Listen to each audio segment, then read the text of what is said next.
IDBI Bank Assistant Manager, Grade A, Interview Questions with Answer Part 3। अभी हमने आपके लिए आगामी इंटरव्यू में पूछे जाने वाले कुछ संभावित प्रश्नों एवं उनके उत्तर का पार्ट 2 उपलब्ध कराया था। अब हम उसी क्रम में पार्ट 3 में दिए गए प्रश्नों के संभावित उत्तर दे रहे हैं, लेकिन ये प्रत्येक व्यक्ति के हिसाब से अलग हो सकते हैं, इसलिए इंटरव्यू में अपनी समझदारी से काम लें।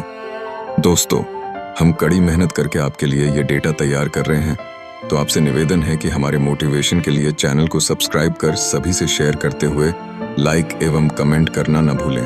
तो चलिए देखते हैं। Ethics integrity 1। आपने नौकरी में अब तक कोई ऐसी स्थिति देखी है जहां आपकी नैतिकता की परीक्षा हुई हो? उत्तर: हाँ। एक बार एक ग्राहक ने निजी लाभ के लिए मुझसे एक अनैतिक निवेदन किया, जिसमें नियमों को नजरअंदाज करने की मांग थी। मैंने विनम्रता से उसे समझाया कि संस्था की नीतियों और मेरी नैतिक जिम्मेदारियों के अंतर्गत मैं ऐसा नहीं कर सकता, और यदि आवश्यक हो तो वह उच्च अधिकारियों से संपर्क कर सकता है। मैंने पारदर्शिता और ईमानदारी बनाए रखी। 2। एक सहकर्मी कुछ नियमों का उल्लंघन करता है, आप क्या करते हैं? उत्तर: मैं पहले उसे निजी तौर पर समझाने का प्रयास करता कि यह संस्था और उसकी स्वयं की साख के लिए हानिकारक हो सकता है। यदि वह नहीं मानता तो मैं बिना टकराव के इसे उचित चैनल जैसे वरिष्ठ अधिकारी या व्हिसल ब्लोअर मैकेनिज्म के माध्यम से रिपोर्ट करता, ताकि प्रक्रिया निष्पक्ष हो और व्यक्तिगत रिश्ते भी प्रभावित न हो। अनुभव आधारित एक्सपीरियंस सेंट्रिक प्रश्न 1। अपने अब तक के IDBI अनुभव में आपकी सबसे बड़ी उपलब्धि क्या रही? उत्तर: मेरी सबसे बड़ी उपलब्धि थी जब मैंने सीमित संसाधनों और कॉन्ट्रैक्ट स्टाफ के होते हुए भी एक समय सीमित अभियान के तहत 100+ खातों को सफलतापूर्वक प्रोसेस किया और ग्राहक संतुष्टि में उल्लेखनीय बढ़ोतरी की। इस प्रयास को शाखा प्रमुख द्वारा विशेष रूप से सराहा गया। कोई ऐसी चुनौती बताइए जिसे आपने टीम या कस्टमर हैंडलिंग में सफलतापूर्वक हल किया हो? उत्तर: एक बार एक वरिष्ठ नागरिक ग्राहक डिजिटल बैंकिंग से संबंधित समस्या को लेकर परेशान थे। टीम व्यस्त थी, लेकिन मैंने आगे आकर व्यक्तिगत रूप से समय दिया, उन्हें पूरी प्रक्रिया समझाई और उनके फोन पर बैंकिंग ऐप सेट कर दिया। नतीजन न केवल वह संतुष्ट हुए, बल्कि उन्होंने शाखा को धन्यवाद पत्र भी लिखा। आप कॉन्ट्रैक्ट स्टाफ के रूप में किन सीमाओं का अनुभव करते रहे हैं और अब स्थायी पद मिलने पर क्या बदलाव लाना चाहेंगे? उत्तर: कॉन्ट्रैक्ट स्टाफ रहते हुए निर्णय लेने की सीमित स्वतंत्रता और ट्रेनिंग के सीमित अवसर सबसे बड़ी चुनौतियां थीं। स्थायी पद मिलने पर मैं ग्राहकों की सेवा में और अधिक सक्रिय भूमिका निभाते हुए डिजिटल लर्निंग और टीम ट्रेनिंग से शाखा की दक्षता बढ़ाना चाहूंगा। स्थिति आधारित सिचुएशनल प्रश्न 1।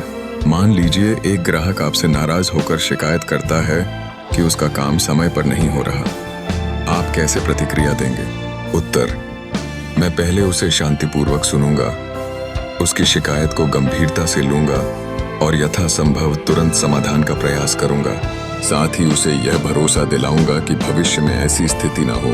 इसके लिए मैं स्वयं जिम्मेदारी लूंगा और संबंधित प्रक्रिया में सुधार करूंगा।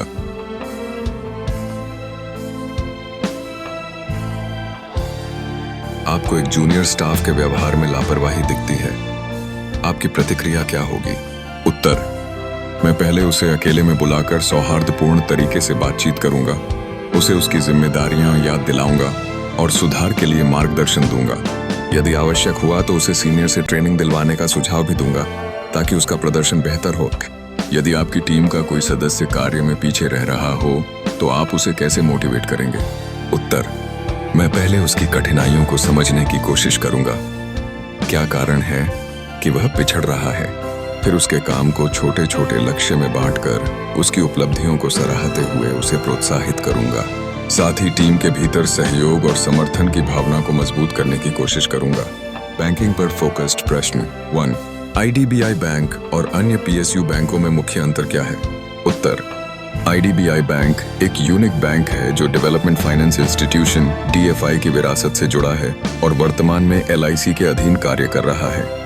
इसका ग्राहक केंद्रित दृष्टिकोण, लचीलापन और डिजिटल नवाचार अन्य PSU बैंकों से इसे अलग बनाते हैं। साथ ही IDBI का निजीकरण की दिशा में बढ़ना भी एक महत्वपूर्ण भिन्नता है। 2. NPA नॉन परफॉर्मिंग एसेट को कम करने के लिए IDBI में क्या कदम उठाए गए हैं और आप इस प्रक्रिया में क्या योगदान दे सकते हैं? उत्तर: IDBI ने विशेष monitoring, risk based lending EWS early warning signals और ARC के माध्यम से NPA नियंत्रण पर फोकस किया है। मैं अपने स्तर पर ग्राहक की KYC और क्रेडिट प्रोफाइलिंग को सावधानी से सुनिश्चित कर समय समय पर फॉलोअप और रिकवरी प्रयासों से योगदान दे सकता हूँ। डिजिटल फ्रॉड से निपटने में बैंक की भूमिका क्या होनी चाहिए? उत्तर: बैंक को ग्राहकों को जागरूक करने, नियमित रूप से सिस्टम अपडेट करने और साइबर सिक्योरिटी प्रोटोकॉल्स लागू करने की जरूरत है। मेरा रोल यह रहेगा कि मैं ग्राहकों को डिजिटल व्यवहार में सावधानी बरतने की सलाह दूं और संदिग्ध ट्रांजैक्शंस की रिपोर्टिंग में सक्रिय रहूं। व्यक्तित्व और दृष्टिकोण, पर्सनैलिटी विजन। प्रश्न 1, आपसे जूनियर सहकर्मी आपसे गाइडेंस मांगता है, आप उसे कैसे सपोर्ट करेंगे?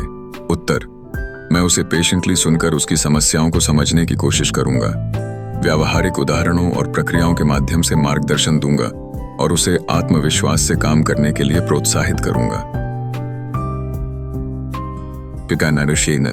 यदि चयन नहीं होता है तो आप क्या करेंगे? उत्तर: मैं आत्ममंथन करूंगा, अपनी कमियों को पहचान कर उन्हें सुधारूंगा और अगले अवसर के लिए खुद को और बेहतर तैयार करूंगा, क्योंकि IDBI में योगदान देना मेरा उद्देश्य है और मैं हार नहीं मानता। वास्तविक कार्य अनुभव पर आधारित प्रश्न 8, आपने अब तक किन किन विभागों में कार्य किया है और वहां आपकी प्रमुख जिम्मेदारियां क्या थीं? उत्तर: मैंने customer service desk, account opening, cash handling, digital banking support और लॉकर संचालन जैसे विभागों में कार्य किया है। मेरी प्रमुख जिम्मेदारियों में ग्राहक सहायता, दस्तावेज सत्यापन, UPI, नेट बैंकिंग एक्टिवेशन और लेन देन की त्रुटियों का समाधान शामिल रहा है। 2, बैंकिंग सॉफ्टवेयर या टूल्स जिनका आपने प्रयोग किया है उनके बारे में बताइए। उत्तर: मैंने Finacle core banking, iWork, iMobile office, ATM reconciliation portal और SMS अलर्ट सिस्टम जैसे टूल्स का सफलतापूर्वक प्रयोग किया है। इसके अलावा KYC अपलोड पोर्टल और NEFT, RTGS मॉड्यूल्स का भी उपयोग किया है। किसी विशेष बैंकिंग प्रक्रिया को बेहतर बनाने के लिए आपने क्या सुझाव या कदम उठाए? उत्तर: मैंने शाखा में डिजिटल सेवाओं को बढ़ावा देने के लिए डिजिटल हेल्प डेस्क का सुझाव दिया, जहां ग्राहकों को लाइव डेमो के साथ सेवाएं समझाई जाएं। इससे डिजिटल लेन देन की संख्या बढ़ी और ब्रांच में भीड़ भी कम हुई। ग्राहक सेवा एवं व्यवहार पर केंद्रित प्रश्न 8, किसी वरिष्ठ नागरिक या दिव्यांग ग्राहक की सहायता का कोई अनुभव साझा करें। उत्तर: एक दृष्टिबाधित ग्राहक को मोबाइल बैंकिंग की जानकारी देने के लिए मैंने ध्वनि आधारित गाइड बनाया और खुद उन्हें सभी स्टेप्स वॉइस में समझाए। उन्होंने खुशी जाहिर की और कई अन्य ग्राहकों को भी मेरे पास भेजा। उसे ये वो भैया है। जब ब्रांच में अधिक भीड़ हो और स्टाफ की कमी हो तो आप कार्य को कैसे मैनेज करते हैं? उत्तर: मैं प्राथमिकता के आधार पर कार्यों को बांटता हूँ, आवश्यक सेवाओं को पहले निपटाता हूँ और ग्राहकों से संवाद बनाकर उन्हें वेटिंग टाइम के बारे में स्पष्ट करता हूँ। यदि आवश्यक हो तो अतिरिक्त समय भी देकर कार्यों को पूरा करता हूँ। अगर कोई ग्राहक बार बार एक ही गलती करता है तो आप कैसे समझाते हैं? मैं उसे धैर्यपूर्वक बार बार वही जानकारी दोहराते हुए सरल भाषा में उदाहरणों के साथ समझाता हूँ। जरूरत पड़े तो लिखित निर्देश या वीडियो गाइड भी उपलब्ध कराता हूँ ताकि वह आत्मनिर्भर बन सके। IDBI बैंक के वर्तमान लक्ष्यों और चुनौतियों के बारे में आपका क्या दृष्टिकोण है? उत्तर: IDBI बैंक का लक्ष्य खुद को एक मजबूत, प्रॉफिटेबल और डिजिटल बैंक के रूप में पुनः स्थापित करना है। इसकी प्रमुख चुनौतियां हैं NPA नियंत्रण, डिजिटल प्रतिस्पर्धा और कर्मचारी सशक्तिकरण। मैं अपने प्रयासों से इन सभी लक्ष्यों में सहयोगी बनना चाहता हूं। बैंकिंग सेक्टर में NBFCs के बढ़ते प्रभाव को आप कैसे देखते हैं? उत्तर: NBFCs तेजी से ग्राहकों को आकर्षित कर रहे हैं, लेकिन उनका रेगुलेशन तुलनात्मक रूप से सीमित होता है। IDBI जैसे बैंक यदि लचीलापन, तकनीक और ग्राहक सेवाओं में नवाचार करें तो यह प्रतिस्पर्धा को अवसर में बदल सकते हैं। 3, IDBI बैंक के डिजिटलीकरण प्रयासों में आपका क्या योगदान रहा या रहेगा? उत्तर: मैंने ग्राहकों को डिजिटल बैंकिंग सेवाओं जैसे UPI, iMobile, नेट बैंकिंग के उपयोग में प्रशिक्षित किया है। आगे मैं डिजिटली साक्षरता अभियान चलाकर ग्रामीण और वरिष्ठ ग्राहकों को जोड़ने का प्रयास करूंगा।